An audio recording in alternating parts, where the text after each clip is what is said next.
Working Perspectives Podcast. On this show, we've had, I don't know how many porn stars at this point, dude. We've had so many. All of them. I think the answer is all of them. And almost all of them have claimed to be a nerd, and all they do is have sex all the time. And that's awesome.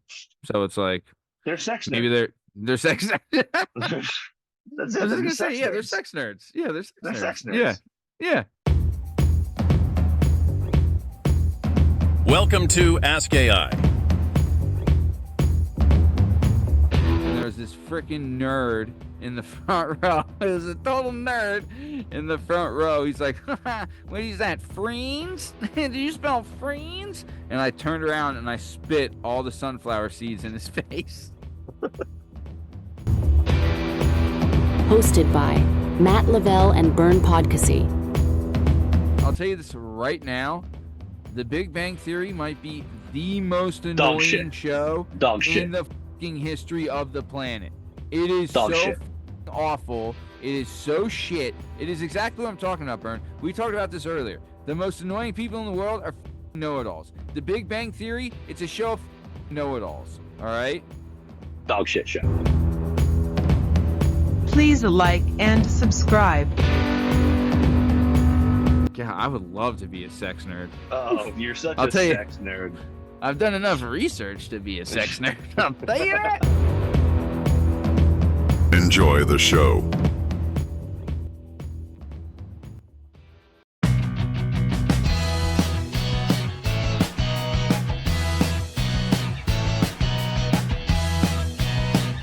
Hello and welcome to the Working Perspectives Podcast presents Ask AI. I'm Matt Lavelle, accompanied by the one and only Bern Podcasty. On this show, we will be asking AI the hard-hitting questions and then debating on if AI truly has all the answers. There is no question too crazy, no inquiry too outrageous, no query too queer. AI may have all the answers, but we are here to prove that you can't have great answers without great questions. Tonight's question is, how did nerds become cool? Enjoy the show. How did nerds become cool? Well, Bern, we're starting the show, and not only are you a smart, sexy son of a bitch, but you got a huge old pecker on you. God bless you. That was great. Man, you just hyped me up with that. You're absolutely right. If I don't like something, guess what? I'm going to cut it. It's gone. It's gone. It's gone. Love it. All right. So tonight's question, how did nerds become cool? Let's talk about it a little bit. All right. Before we ask our old friend AI. Okay. So there was a time when a nerd was a nerd. And sometimes I think, I don't know if I ever hid my nerdity, but I would say I had nerd tendencies. I tell you, I love imagination. I love it. I love imagination. I love creativity. I adore it. I love it. My mind craves it. There was a time, and I see this in my daughter now, but I feel like I did this as a kid too, where like when she's 4, at her age, had you asked me if I wanted to play like an imagination game, like, you know, Army or Knights and whatever, right? Or if I wanted to play soccer, I'm playing the imagination game. You know what I'm saying? And I feel like I don't know if that's a catalyst to nerdy stuff, but I think, you know, maybe nerd culture has evolved because entertainment helps that, you know, movies are great, shows are great, books are great, comic books, all that stuff that is considered nerd culture is extremely entertaining, and people have a much easier way to grasp that stuff now. Do you agree? Yeah, for sure, man. Like I think, you know, one of the interesting things about this question is how did nerds become cool? Because at one point, being a nerd, whether it was, you know, you think about the 70s or 80s, you know, it's sci-fi, probably started fantasy, comic books, D&D, you know, these are all very imagination-based things. And that was counterculture. You know what I mean? That wasn't part of the mainstream. That was counterculture. Yeah.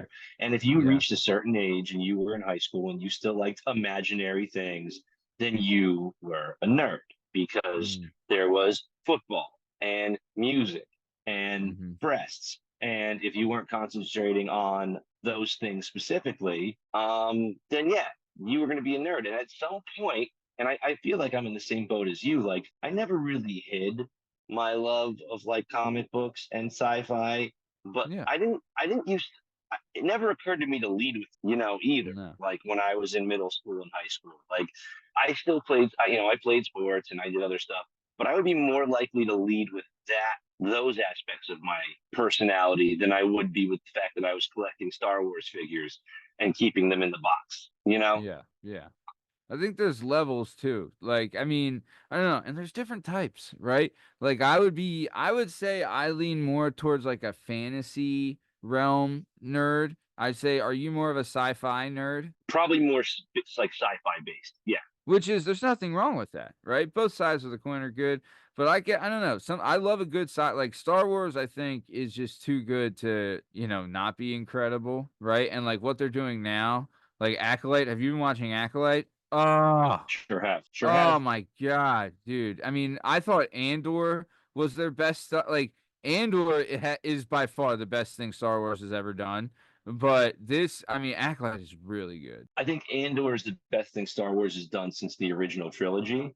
I think Acolyte is pretty solid. I will say Acolyte had probably the best lightsaber fight I've ever seen on screen. And that is not a compliment that I would give if it wasn't really, really, really earned. Oh, it was But so good. yeah, I love what Also, Acolyte's doing. I mean, also, I love too how like this is something that can only happen in like fiction and fantasy, is that they are going way back in time, right? Before, like, there are thousands of years before our current timeline that we know the Star Wars now.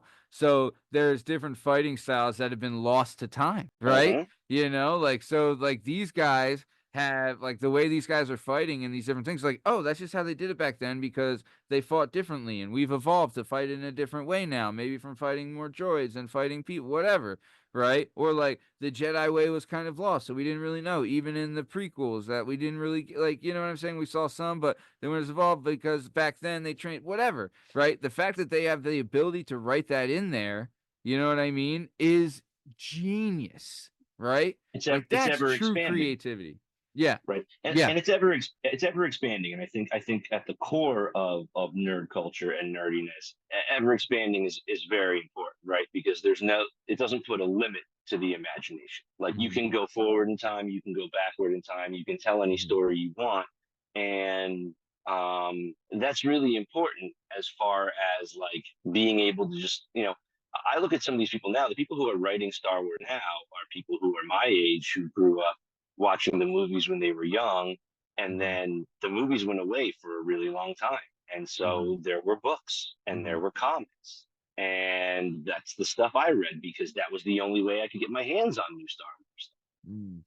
And all of that is now not necessarily been folded into the canon. You know what I mean? It's Yeah. now referred to as Star Wars Legends, and these are just stories or whatever. But like, they've brought a lot of cool stuff from those stories and those ideas into the canon. Now, I think we're getting ahead of ourselves here though, because I think I think we're we're getting too quickly to how mainstream nerd culture is now. Mm. The real question is, how the hell did it get there? How did it go from getting smushed into lockers to, of course, you're going to ask a girl in high school if she wants to go see Deadpool 3 on a Friday night because Yeah. that's the hottest ticket in town. So I think this, right? I think this is what I was contemplating, is that back in the day, right? We would call it like a lack of social skills now, or possibly social anxiety or things like that, right? Where back in the day, if you were a nerd, you're kind of holed up in your room and you're doing whatever, and like you don't get out much or you don't have much social interaction with people and whatever, right? So when it comes time to be in a social setting, you're used to your books or your comic books or your nerdy toys or whatever. You don't have much interaction with other people, so you come off with bad people skills or bad social skills, which kind of can put you in a nerdy spot, right? Or you get over anxious to prove how much you know about something, and then you ended up coming off like a smart ass because, like, oh, I know more about Star Wars than you, and blah blah blah. It's like, dude, look, do you want to make friends? Then don't be a douche-maroo. You know what I mean? Like, just let's talk about it. You don't have to be Johnny knows everything all the time. No one likes to know it all. No one likes to know it all. Burn. If there's one person I don't mind smacking the teeth out of the mouth, it's a fucking know-it-all. I'll tell you that right now. The worst people to have conversations with. I mean, They're impossible to have awful. conversations with them. That's one thing I'll tell you. That is one thing that, as much as technology is brought to us, It's the fucking people that think they're a know-it-all, but they're not. Their phone is. The phone is, for sure. Phone's a great know-it-all. I can say that. The phone probably does know it all, right? But you don't. But you ask your phone and you think you knew it, but you don't. So shut the fuck up. But either way, we need to ask, how did nerds become cool? Bern, do you have a theory? Well, I think, if you look at like nerd, like you were saying before, nerddom was small tribes, right? You know what I mean? You'd find the 3 or 4 kids who also really like Star Wars in a weird way, like that you're collecting the technical manuals and like, I know the difference between how many engines there are in an X-wing versus how many engines there are in a B-wing, and so you form like these small tribes, right? And it's tough because you give all your love and attention to the small tribe. If the other people don't care about it, you don't care about it, right? I get that. I think obviously technology has gotten rid of small tribes because even if it's only you and 3 of your friends who love these things, you can now talk to somebody in Denmark and 3 of their friends who love these things, and 3 people in New York and 3 people in Florida. And all of a sudden, you now have a group online that's dedicated to X-Wing engines, and there's 50 of you. And so exponentially, these things are going to, you're going to be able to connect with more people who share your interest, which means the more people who are into it, the more kind of it pushes up into the mainstream. I have an epiphany also, Bern, is that the number one thing that brought nerd culture into the forefront, to the zeitgeist, so we'll say, is that girls started to be okay with it. Number one thing. Tell you this right now. If chicks weren't down with nerd stuff, that shit would still be in your mom's basement with some dice rolling some D&D. Okay? But Sofia Vergara is married a D&D fanatic. Like, so this is the world we live in now, which is a great world. Great. I couldn't agree more. And there's always something. I think it's because nerd culture was self-governing, and like it didn't matter if it was a dude or a chick. If she came in there and she had a sweet set of dice and an awesome D&D character, you're happy. First of all, you're just happy to have a girl in the room at that age, God, like any of us were. Yeah. Second of all, if she's showing up and bringing something, you know what I mean? She has a better chance of being an equal in that situation than she does, let's say, on a football field. Yeah. Or, playing pickup hoops in the backyard. Like, that's a really tough situation for guys and girls to mesh it. But there's no sexism in nerddom. Oh, I mean, I'm sure there is. We'll get to the darker side of nerd culture later. But yeah. I mean, yeah, for sure. I mean, yeah, you're right. And, there's nothing to be said about that. But what was your parents' rule on you having chicks in your room? Were they cool with it? No, 0. There was no rule because the mere thought of it was hilarious. When my old man left, I guess I was 15 and Tom was 16 and Alex was like, I think Alex was like 12, right? And so Alex really hadn't started hanging with the ladies yet, but Tom did, and I was trying my fucking best, Bern. I'll tell you, I was giving it my all. I was giving it everything I had. Everything. I was literally, if I would have focused that amount of attention on literally anything else that would have bettered my life, I'd be somewhere. Right? Harvard Law. But it's Dewey Hauser. You know what I mean? Horatio Sands wouldn't have stood a chance. But I'm just saying, like, it's things like that's all I did was just constantly think about how can I get this chick to want to play with my dangling, right? So, but turns out eventually when a girl did want to play with it, my mom she would just tell us, if you get someone pregnant, I'll kill you, And I'm like, all right, then I won't, And then you just find girls who are on the pill, and that's who you date. You know what I mean? Daddy issues in the pill, baby. That's the recipe. But okay, either way, a little off topic there. Let's see what AI has to say about this. So I asked AI, can you please tell me how did nerds, in quotations, become cool? ? And AI had this to say: there wasn't a single moment when nerds became cool. It was more of a gradual shift. Here are some factors that contributed to the change. Factor numero uno. Factor number 1, rise of the tech world. Very true. Tech giants like Bill Gates became cultural icons, showing that being smart and into computers could lead to success. Bern, your thoughts? It's kind of crazy that we didn't even think about that. But didn't I even mean, cross our yeah, mind. Yeah. of course, guys like Bill Gates Steve Jobs, these guys were going out of their way just to log computer time when they were in high school. I guarantee you, everybody in Bill Gates' high school called him a nerd. And now every Everybody and single their one of those mother. people, right, has his invention sitting in their pocket and can't imagine I'm their life looking without at it. it right now. Same. Yeah, yeah. No, you know what's funny is that I remember. Obviously, you remember Shake. You were one of the original. I guess. God, what is? I think he hosted 12 episodes with me, right? So if you're one of the original 12, like, there's got to be something about that. You know what I mean? Like, if you were here for a Shake episode, that's like, well, you were legit day one. You were the first ever Yeah. episode, but. Like, if you were here for a Shake episode, you know what I'm saying? Like, that means you've been around, babe. But Since been no, pimping. Yeah. yeah, but Shake's wife, she grew up in like the, whatever Valley area, Silicon Valley area, Like right? Palo Alto, out in California, Yeah. Silicon Valley. Yeah, and her mom worked at a complex with where Bill Gates's office was. Like, she worked in the same office complex, and like, she never saw Bill Gates or anything like that. But I always wondered. I was like, she's probably was a really good looking lady, right? She had her high hair in the '80s, doing her thing or whatever. Like, Teased up. I bet if Billy Gates walked by, she wouldn't even have sniffed him. You know what I'm saying? Like. Not a care, like, keep it moving, bozo. Not Yeah. that you're gonna become one of the richest men in history, but yeah, keep it stepping. You know what I'm saying? And like, had she just known, there's there's her meal ticket walking away. Maybe she showed a little skin. She could be, a couple bill right now. You know what I'm saying? But that's how it goes. There's something to that too, though, because we were talking earlier about nerd culture being rooted in like imagination, and these are guys, the guys who created these things, these great minds in technology and innovation, are yes, were they really good at math? Absolutely. Were they really good at programming? Absolutely.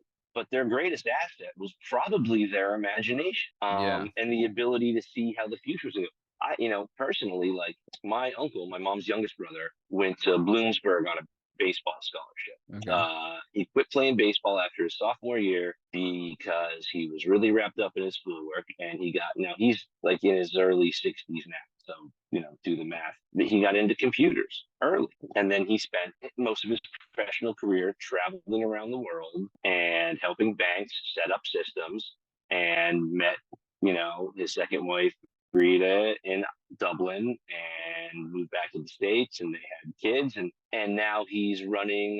He opened a cigar bar on the Las Vegas Strip, and he's in his early 60s. He's pretty much retired. He's running a cigar bar. He's hanging out with athletes and, celebs, and he's living the dream, because at one point he was like, I love playing baseball, but these computers are pretty cool, and I think there's a future here for this. So he's legit the nerd. Like, he went from computer nerd to the coolest guy of all time. Uncle D, my Uncle Dennis, coolest guy in the planet. We love him. Coolest guy in the world. Never thought to ask him to be a guest on the show. He's kind of tough to nail down, but I'll see if I can get a Pulaski. he took Pulaski to the Giants Raiders game last year out there. So in Vegas? Yeah, Pulaski was at that stadium. But How was that? Triple Crown Cigar Bar. Only cigar bar on the Las Vegas Strip. Damn, so he's leaning up. I bet he has a great security system. Living the dream. But again, I mean, there's a guy in my own life who was like, I'm a great baseball player. I'm good enough to play in college, but he saw that, like, I don't know, this computer thing's kind of neat. Do you think he did a calculation? Now, this is what I'm saying, Bern. He did a calculation in his mind of like, I'm playing baseball in college, right? Like, I'm definitely getting some Pootney. You know what I'm saying? Like, they're throwing me some Gash. I'm doing good, right? Did he outweigh, right? Like, if I drop this baseball for computers, then the Gash ratio is gonna drop big time. You know what I'm saying?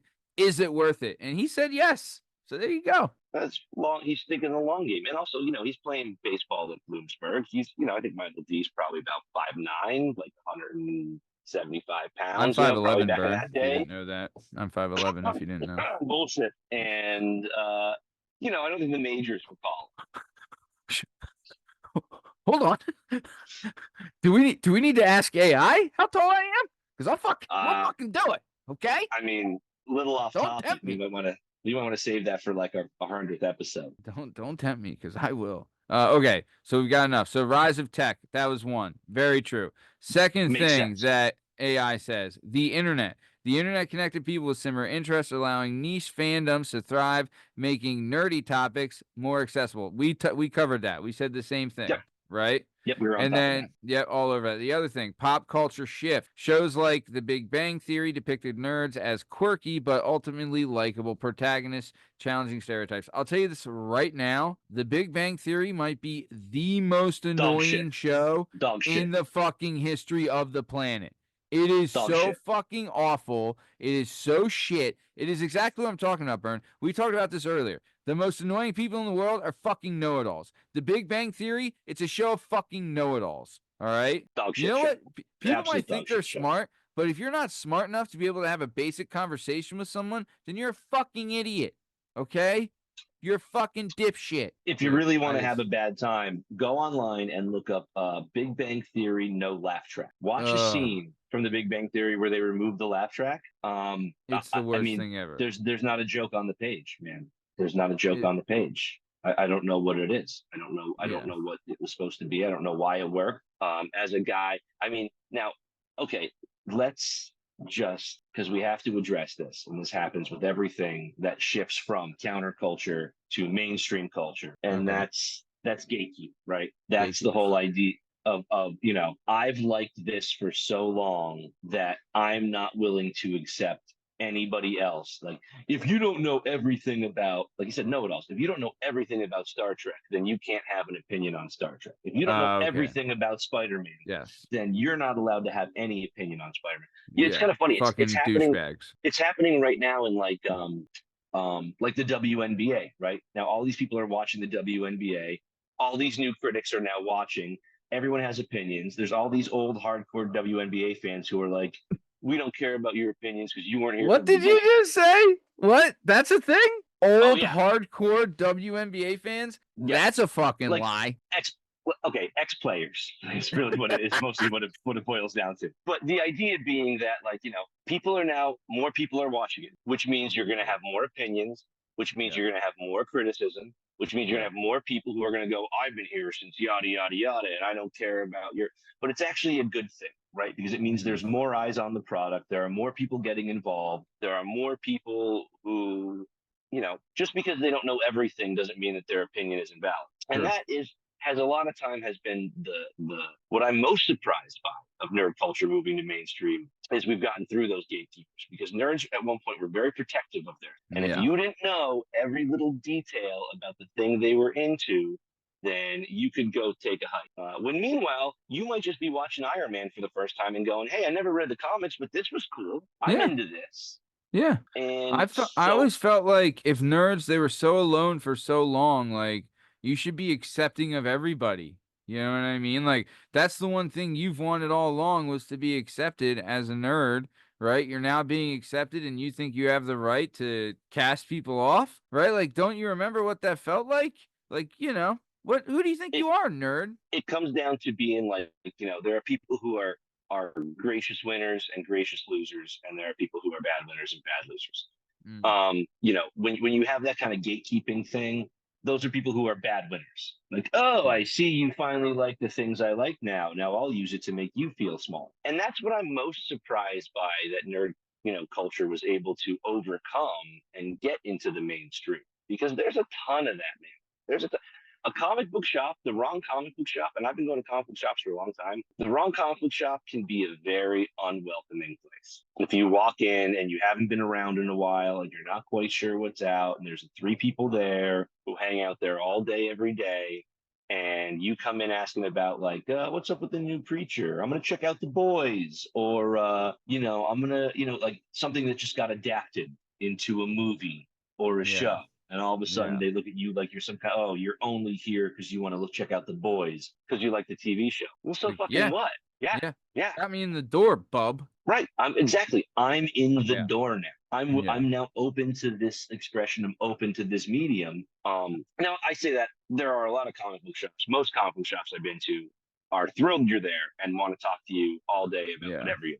Most of them are good people who like something and want you to like it too. But Yeah. there's always going to be that element of like, Well, dude, there's people that think it's cool to be like the Johnny Hardnuts of shit, and those guys, they're honestly acting out of fear more than anything else because they're afraid like someone will take like they know the most about blah blah blah. Well, I don't want anyone else to know more than me, so I'm afraid. So I'm gonna act like a big bully jerk and make sure no one can ever know more than me about this because this is my whole grasp of who I am as a person is that I'm the guy that knows the most about Punisher comics. Blah. Did you hear John Bernthal's story about that? When he was going to be the Punisher, he was researching it, went into like different comic book stores, and he was being given shit by the people there saying like, look, you need to read these comics, you need to look at this because you need to get this right. And I don't get me twisted. I appreciate that more than anything. But shut the fuck up, okay? John Bernthal absolutely fucking crushed as Punisher.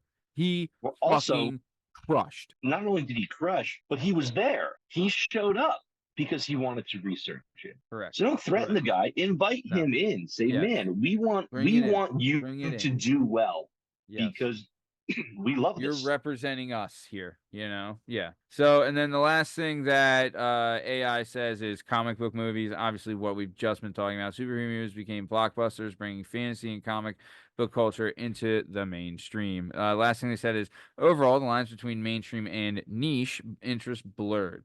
Things that once seem as nerdy became widely popular, and the passion and knowledge that nerds brought to their hobbies became admired. So, okay, let's kind of move on from this a little bit because we are really going down a bunch of rabbit holes. We're bird walking the hell out of this episode because I feel like, we are some nerds. You know what I mean? So I want to keep this moving. I want to, ask AI another couple questions before we gotta get out of here. So I wanted to ask AI something about because one of the reasons I think that nerds have come into the zeitgeist, the mainstream, everything like that, is that girls have now started liking nerds, right? The number one reason not to be a nerd before is because girls did not like them. So I'm thinking, let's ask AI, when did girls start liking nerds? Am I right?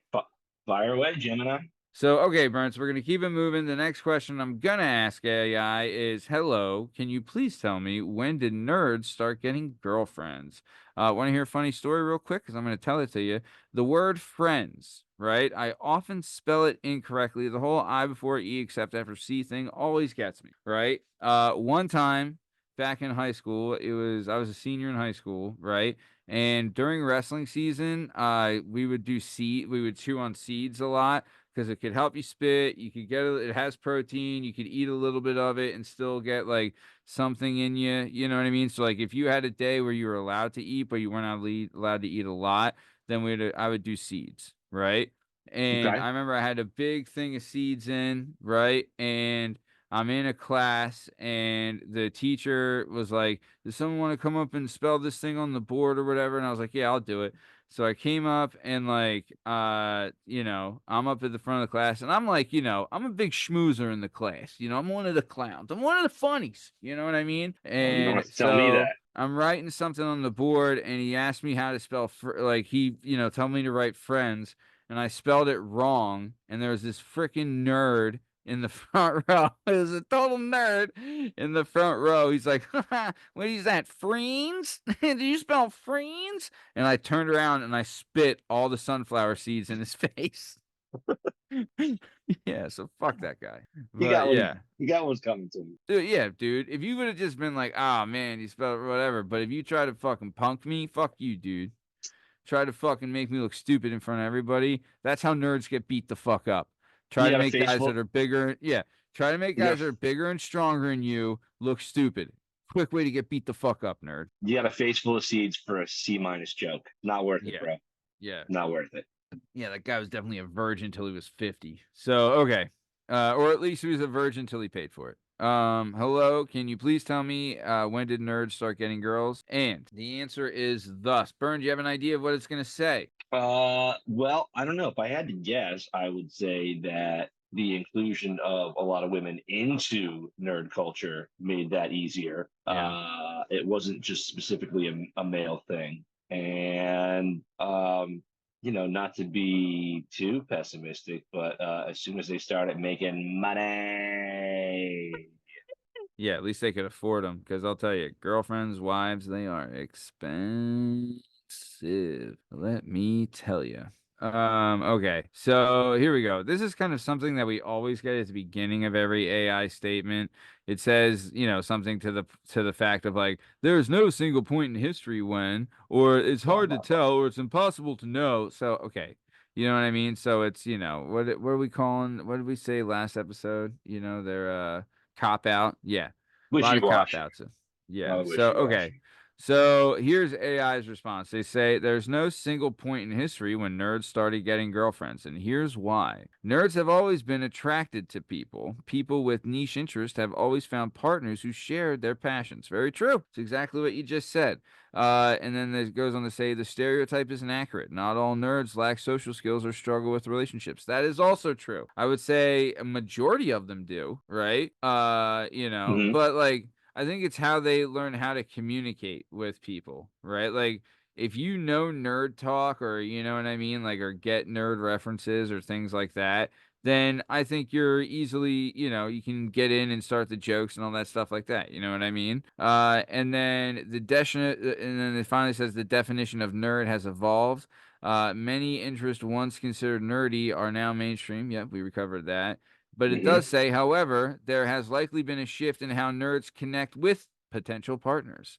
They talk about the rise of online communities. Oh, if that isn't a haven for like, also, dude, but that's another thing where it's like, dude, at first, like hooking up with someone online was so taboo, Like it was the most not, no way, not happening. Am I right? Yeah, it was Right? it was like, oh, what, you can't get a partner just by talking to them or whatever. Yeah. Can't meet someone at a bar and take them home and blah blah blah.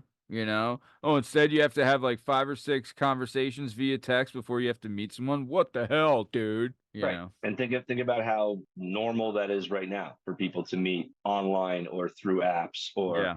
and actually have a handful of conversations before they meet up for a drink or for a cup of coffee or something like that. Yeah. Yeah, yeah. That's basically the whole thing. That's the whole show. Culture shift, man. Yeah, it says online forums, gaming platforms, and dating sites allow people to connect based on shared interests. So true. And then the other thing it says is increased acceptance of nerdy hobbies. With the rise of fandoms and geek culture, it's become more common to find partners who share your passions. I'll tell you, one thing that I think they didn't think would explode like it did, but it's absolutely become like, I would have to say, like, it's become a profession or just like, this is how like but the hot girl cosplay thing, right? Like there's girls that make their living off of going to the Comic Cons and the San Diego Con and whatever. Like there's girls Well, that make their living off of all that stuff, right? And it's just like they go up looking like a smoking hot Star Fox. You know what I'm saying? Like, and that's their job. well, think about that. I mean, I think the first you just mentioned convention. I mean, there's Mhm. conventions for everything now. And I could be wrong. I think Star Trek was what started the convention game.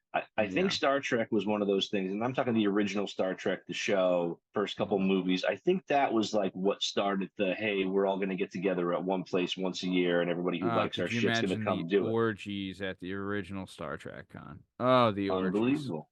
Oh, Hey, the listen, orgies. man, we talk about nerds the same way, we talked about like, we used to joke on some other podcasts, like, we would tease the theater kids in high school, but they were all doing cooler, weirder shit with the lights out than we were. Oh, dude. Dude, I forget who we had on the show that was a band nerd and talking about like the band bus or the band, the bandwagon. But like the band bus and stuff. He was like, the stuff going on in band was wild. These band Yeah, chicks were getting damn, damn. because when you're looked down upon by other people or you're teased by other people, there's a bond that forms there. You Yeah. know, Yeah. um, Yeah. I think maybe what we discovered throughout this is that nothing much has changed in nerd culture. It's actually pretty cool and pretty imaginative. And it's just once people were able to communicate with each other on a larger scale, I Yeah. think people realized, like, oh, wow, there's actually a lot of people out there who are into this kind of stuff. I mean, if you look Yeah. at movie theaters right now, the only movies that get $100 million, $200 million releases are pretty much like comic book or like Yeah. these big fantasy IP movies. You know, I mean, I it's mean, tough for. but if you become like, if you're like, if you're someone who likes movies, you're a movie nerd now. You know what I mean? Like, if you're someone who likes book, you're a book nerd. If you're someone that likes, going to exoticas, then you're an exotica nerd. You know what I'm saying? Like, You know what? That's a that really good point.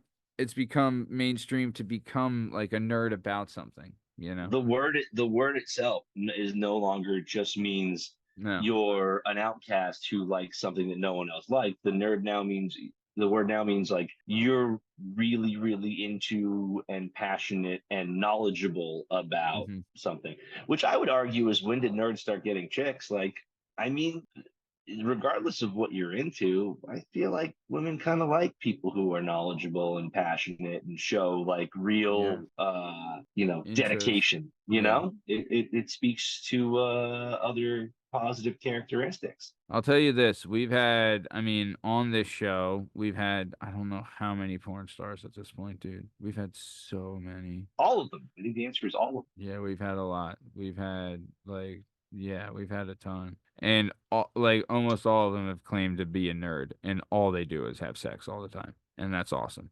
So it's like them. They're sex maybe nerds. they're sex nerds. That's I it. was just They're gonna just say, sex yeah, they're nerds. sex nerds. Yeah, they're sex They're nerds. sex Yeah. nerds. Yeah. Yeah, I would love to be a sex nerd. Oh, Oof. you're such I'll a tell you, sex nerd. I've done enough research to be a sex nerd. I'll tell you that. I'll tell Hey, you that. Shout out passionate, Reena Sky. Shout out. committed. That's the white whale of the porn stars we haven't had on yet. Reena Sky. That's my white Reena whale. Sky. No, the great white buffalo. Great white buffalo. Yeah. Do you know Reena Sky? She's a fucking rocket, dude, with a filthy mouth on her. No, I won't know her until, give me 8 minutes after we end this. Oh, you and then won't even need. Hey, if I'll I give you know a review. Rena like I think I do, you won't even need that long, bub. Do you But think okay, calling her the Great White Buffalo is the best way to get her on the show? no, that's not true. She's like anything but. She's like, honestly, she's like lost weight, which I kind of, I don't know. I don't say she's lost weight. She's done the thing where she got more tone. You know what I mean? Mm-hmm. Because she really didn't have any weight to lose, so she just like toned up. But I don't know. I liked it when she was had a little more, Oh, But natural. I'll tell you one thing that didn't tone up with those big old fun bags. Either way, this is why this type of talk is why our demographic is 98% male. Yep. But let's keep it on moving. We are coming towards the top of time. Benoit Cassay. We're heading towards the top of time. Oh wait, I do it in a deep tenor now. Okay, Benoit Cassay. That was melodic. That was really Well, nice. well, That what do you got was before soothing. we rowdy 5,000? I gotta say, I think AI was fairly helpful tonight. I think really we think- did most yeah. of the I think we did most of the legwork here. But Sure. I think we have a pretty good idea now of how nerd culture has made the transition from counterculture to mainstream. I guess the only real thing is to keep our eye out. Is it cyclical? Does it fall back out? Or is it just here to stay? First off, excellent big word you just used there. I don't even know what it is. Sepulchral? What did you say? Cyclical. It just means Goddamn. cycles. You went to college for books, didn't you? I sure did.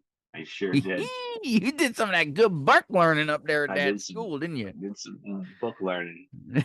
Go Cats. Nice. Okay. Yeah. Go cat. All right. So yeah. So you're right. We did a lot of the. I mean, essentially, AI just agreed with us. We really did a lot of the talking, and Yeah. I think we nailed it when we said nerds stop being nerds when they started getting some pootinanny. You know what I'm saying?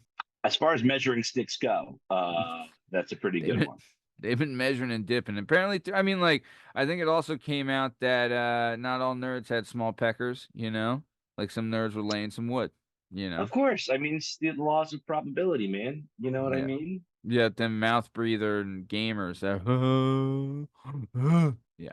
All So, that Mountain Dew goes straight to the sack, dude, I'll tell you, if Mountain Dew made your dick bigger, I'd be fucking John Holmes right now. I'd be Isaiah Maxwell, brother.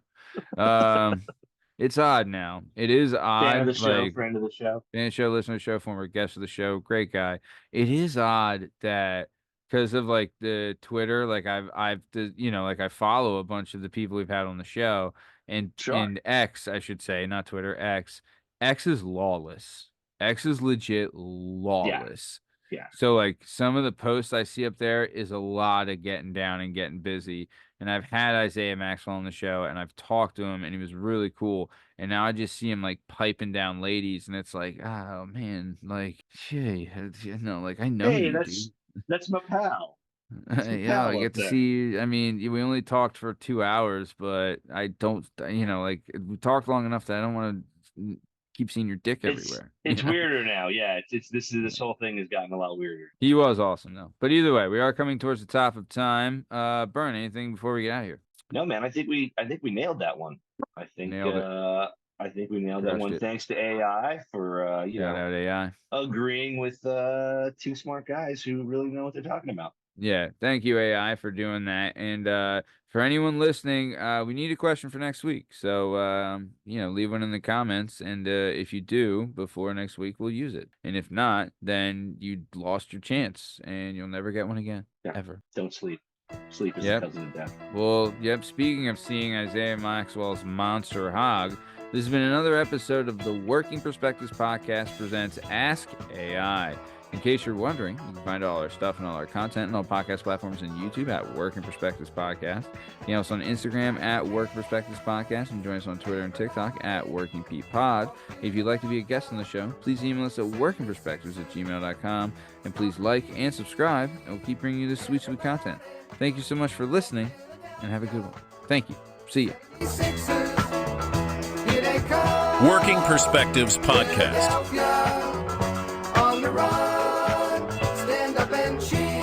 Please like and subscribe. Philadelphia.